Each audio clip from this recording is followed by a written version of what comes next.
here's Brody Brazil. You know, I saw this come out the other day, and I figured it was definitely worthwhile to document here in a video. And essentially, the city of Oakland came out with, I guess, what I could call a manifesto, a detailed look back in the past at their relationship with the A's, and the timing of here and now and why. It's all a little bit interesting. Obviously, the A's and Las Vegas coming very close together on an agreement. As I record this right now, SB 509 has not been officially voted on, but the point being is that Oakland maybe feels the need as a city to state their mind, speak their piece about the entire situation, maybe even update fans and the public on where they still stand, just in case there's a different opportunity should the A's officially decide to leave Oakland and go to Las Vegas. And this document, by the way, very detailed. I didn't print it out here, and I don't know how many pages this would translate into, but it's 8,200 plus words. This is a document that was initially posted back in June of 2021. I think they totally overhauled it, updated it for the here and now. In fact, it was updated on the 30th of May at 9:54 in the morning, but it's all current, it's all present, and it answers a lot of questions from years ago, months ago, weeks ago, and even days ago. And it all gives the account here from the perspective of the city of Oakland, which I will make a counterpoint on in just a second. But I really like the way the document is laid out. It details issues in frequently asked questions format, like all the answers to frequently asked questions are there. So it makes it simple to understand, right? You don't have to be too deep in the weeds like I've been, like others have been, to understand this process. This lets somebody kind of in the know who was maybe not up to date on everything that developed in the last couple of years. It also uses timelines that are well spelled out, easy to understand, some quotes to understand the depth, and also some clarified financials. I mean, we've all been operating on certain numbers here and there, and some of them are definitely confirmed in this document, but a lot of them are clarified even further with more accurate and detailed numbers. So here's though where I just want to say this. Like, I'm going to read through this document. The city has not been perfect on all of this either, right? It has taken two to tango in this process. The city of Oakland, through all the years, and I don't mean just, July 20th of 2021 when they had the term sheet vote, when they finally started to come around on maybe taking things seriously. They never created like a task force for this. And look, I understand. Oakland has had some issues as a city that involve life and death that are priority number one.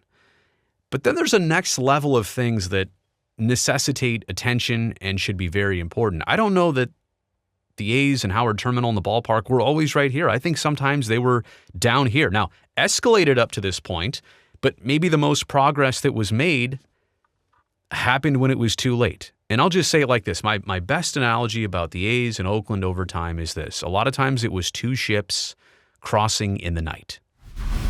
Couldn't see each other, too dark out, neither had their spotlights on, little foggy, things fogged up the atmosphere. You get all the different analogies here, all the different elements of the analogy. But two ships often crossing in the night, that's what it's, and they crisscrossed, like they just could not find each other.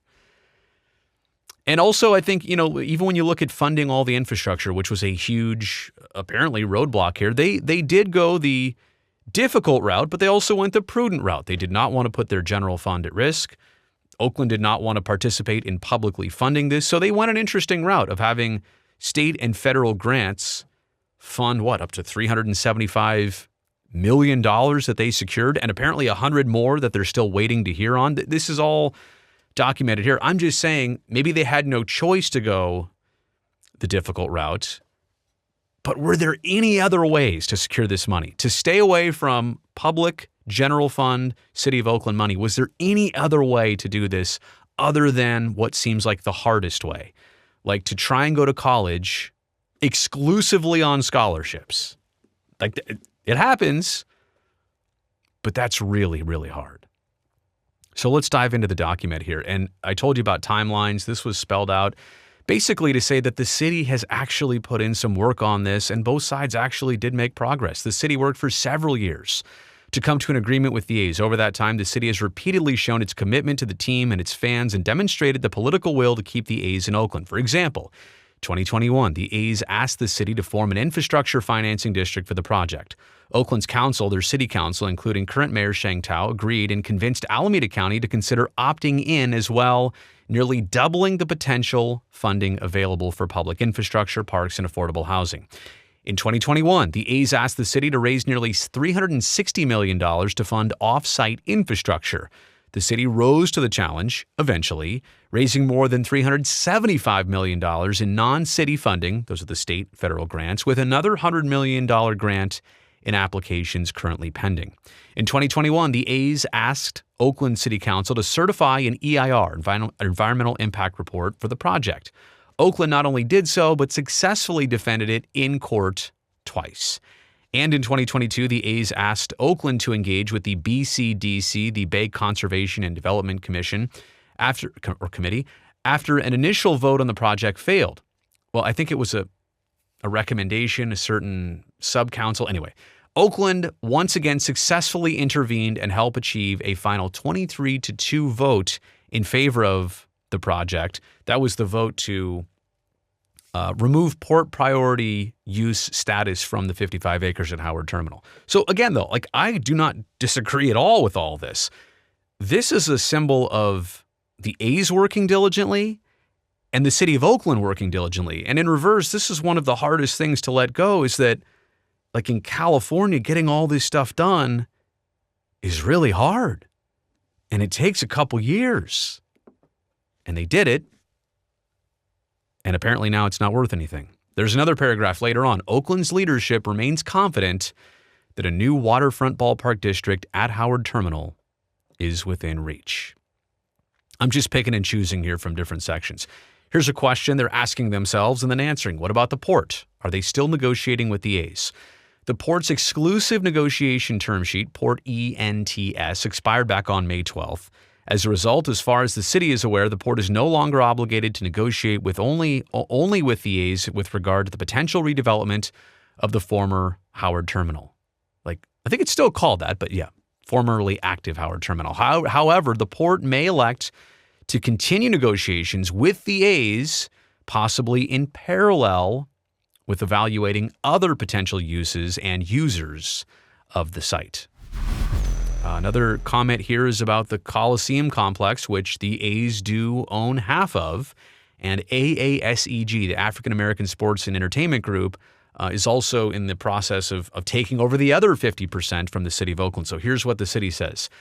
After the A's ended negotiations to purchase the city's 50%, right? So the A's were trying to purchase the entire land. They already had the counties. They were trying to get the city's 50%. After A's ended negotiations to purchase the city's 50% undivided interest in the Coliseum complex in the fall of 2019, the city entered into an exclusive negotiating agreement, ENA, for the property with AASEG. That ENA gives AASEG 18 months from this past January 2023 to negotiate an agreement to purchase the city's 50% undivided interest in the Coliseum complex for $115 million. Here's the important part.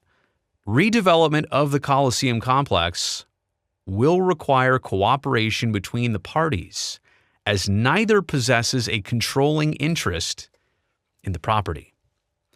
So let's say that in the next couple days or weeks that the A's reach an agreement for private-public funding of a ballpark in Las Vegas. They're out. They're claiming they're out. They're waiting on the MLB vote. Maybe they get that too. They still own 50% of the Coliseum site land. Redevelopment of the Coliseum complex will require cooperation between the parties. A's are also under lease one more year, 2024, to play at the Coliseum, and then who knows what, when, where after that. You can understand the picture. I don't need to paint this too much here. Like, there are some existing ties and relationships that get awfully interesting if the A's are officially gone but own half the Coliseum land. Is it true that the A's have spent 20 years and $200 million attempting to find a new home in Oakland? How long had the A's and the city been negotiating regarding the Howard Terminal site? Well, from the city, following relocation attempts to Fremont, 06 to 09, and San Jose, 09 to 15. Now, Were they really trying the entire time from 2009 to 2015? Like, it was more like 9 to 11. MLB said no. Okay. The A's first selected Laney College, I remember that, as their preferred site in 2017. That was August of 2017. I distinctively remember that, before moving on to Howard Terminal like more than a year later in November 2018. The A's and the city began negotiating a development agreement term sheet for the Howard Terminal site in April 2020. Wow, think about those times. And through the first year of the COVID-19 pandemic, negotiations proceeded remotely regarding non-financial aspects of the term sheet. So like difficult situations, and yeah, of course things are going to take a little bit longer. Negotiation of the final approach began in February 2021, and the A's first presented a written one-page proposed financial plan for the project April 23rd, 2021. The city has billed the A's about $8 million for city staff and consultant time, including outside legal counsel, through the end of 2022. I guess the answer there, in one way or another, is that $200 million may be well north of reality. Now, I don't know this to be true. I've operated on the amount of $100 million specifically for Howard Terminal. That's been quoted to me. I don't know. And granted, it depends where you draw the line, right? I mean, here's $8 million alone. So if we're saying $100 million on Howard Terminal, we know 8 is already there. I don't know what an EIR costs to do. I don't know what other research or lawyers or staff members. Are we accounting for everything? Like, the lines are pretty blurry. I think it is fair to understand the A's did commit a certain level of time, interest, and money to getting Howard Terminal to a certain point, because it doesn't get that far without it. But the city here is telling you what they've taken in from the A's, and it's certainly not close to even $100 million. It's $8 million. So, granted, millions of dollars still, one way or another. Okay, next section here. Is the city willing to reopen talks with the A's? Would the city make that same deal available to a new ownership group or a different developer of the Howard Terminal site? They say, as noted above, with a willing negotiating partner equally committed to working collaboratively to find and implement a win-win solution, Oakland's leadership remains confident that a new waterfront ballpark district at Howard Terminal is well within reach. Interested parties should contact the city's project lead, Molly Mabron. Molly, by the way, has been tremendous this entire time at really being the bridge between city officials and the A's, done all the research to put all this stuff together. And I've cut off her information there because I'm not putting that on YouTube for everybody to email and call. I think the point being here that Oakland is saying, we can still finish this off. We are that turnkey. We are that ready to go if somebody else wants to jump in. Here's another one. If the A's leave, what happens to that $375 million raised by the city and the port to date to pay for that new infrastructure in and around the West Oakland waterfront? Well, their answer is this. The funds raised to date will be used to implement long-needed infrastructure improvements to facilitate enhanced freight and passenger access in and around Oakland Seaport and waterfront, and to promote the efficient and safe movement of goods and people. These improvements will benefit the city, port, and region, ballpark, or I think not, is what they're saying there. Hey, you know what? In the end, if the A's are out, if they're gone, this is a small consolation to the city of Oakland. That neighborhood, I think, still would have looked and done better with a brand new ballpark. But at least you don't have to worry about this going away, right? And that was the point initially. They secured this very specific earmarked money for projects just like this. It was hard to get that $375. I'm glad they don't have to give it back.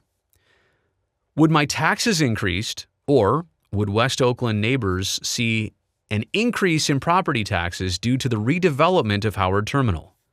No and no. An EIFD, an Enhanced Infrastructure Financing District, does not increase anybody's taxes and does not increase the property tax rate. It also does not impact or put at risk the city or county's general funds. The current assessed value of the Waterfront Ballpark District site is approximately $25.9 million, right? Current assessed value of those 55 acres, $29.5 million. Over the next 16 years, build out different phases.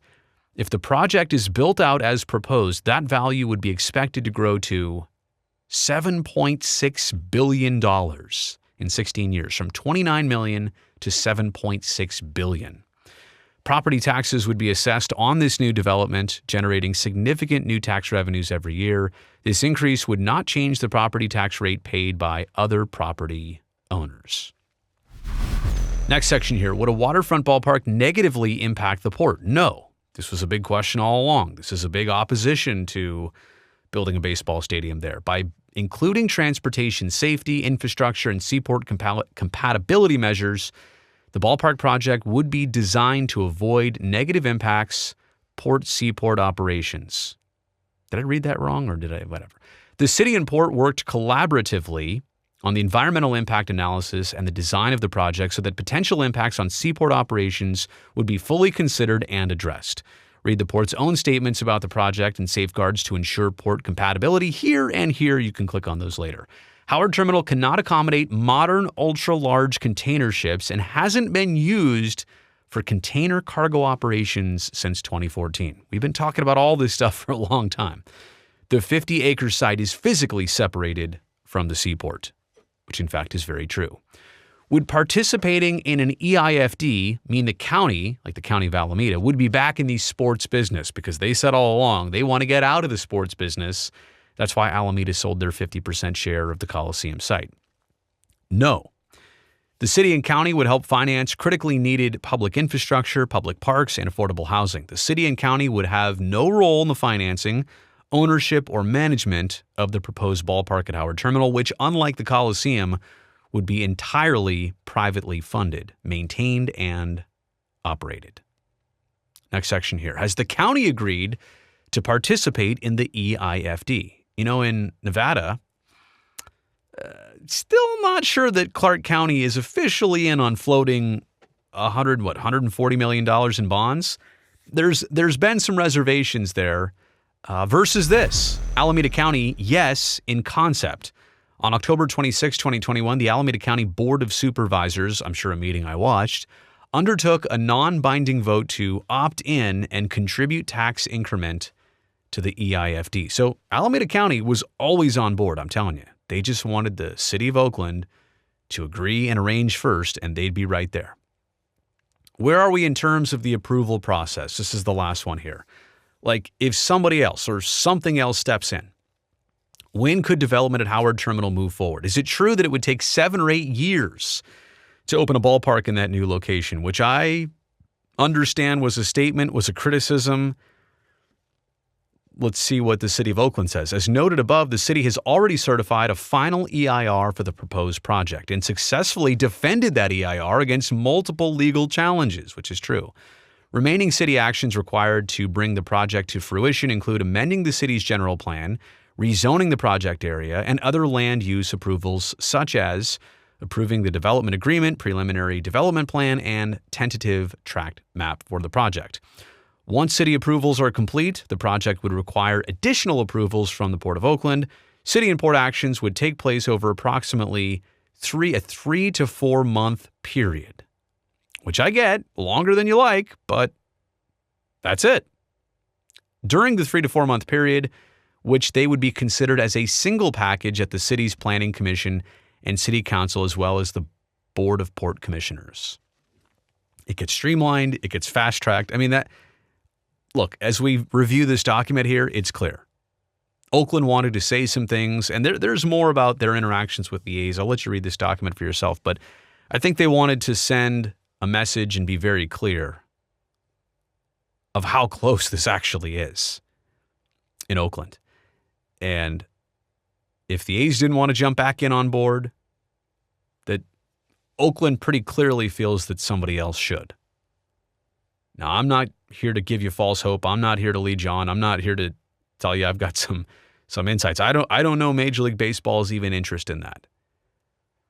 I will tell you this, in the history of Major League Baseball teams that have relocated away, every city that's ever been moved away from, and it's happened, I mean, not in the last 51 years, it's only happened once, but every other time it's happened, with the exception of Montreal, which was the last one, a team has always either been back, come back, or there were two teams to begin with. Now, I guess you could argue that the Bay Area already has two Major League Baseball teams. But my point is, on one hand, history tells you you get a second chance. But in reality, I cannot promise you that, and I don't know that that's my instinct either. But I think Oakland feels it's really important to spell out here, and I'm sure the Port is in on this too, to say that this is how close it was and still is. Let me know what you think in the comments section below. Thumbs up on this video since you watched here all the way to the end, and don't forget, subscribe to the channel so that I can see you next time.